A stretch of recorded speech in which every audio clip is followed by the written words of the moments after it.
Life insurance আন্তর্জাতিক সংবাদ। টানা দ্বিতীয় দিনের মতো একে অপরের বিরুদ্ধে পাল্টাপাল্টি হামলা করেছে ইরান ও ইসরায়েল।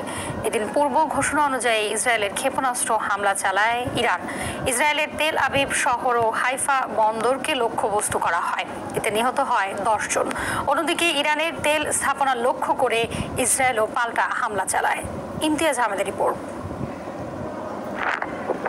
যে কথা সে কাজ, ফের ইসরায়েলে ক্ষেপণাস্ত্র হামলা চালালো ইরান। রোববার মধ্যরাত ও ভোরের দিকে 2 দফায় এভাবে ইসরায়েলে একের পর এক ক্ষেপণাস্ত্র বৃষ্টি ছড়ে ইরান। এদিন দ্রুতগতির ক্ষেপণাস্ত্র ব্যবহার করে দেশটি ইসরায়েলের তেল আবিব শহর ও হাইফা বন্দরকে হামলার মূল লক্ষ্যবস্তু করা হয়। জেরুজালেমের আকাশেও ক্ষেপণাস্ত্র দেখা যায়। ইরানি হামলার জেরে পুরো ইসরায়েলে সাইরেন বেজে ওঠে।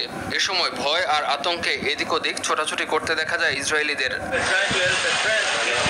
ইরানের করা এই হামলায় ইসরায়েলের বাণিজ্যিক রাজধানী তেল আবিব এবং রামাত গান শহরে বেশ কিছু অবকাঠামো ক্ষতিগ্রস্ত এবং হতাহতের খবর পাওয়া গেছে।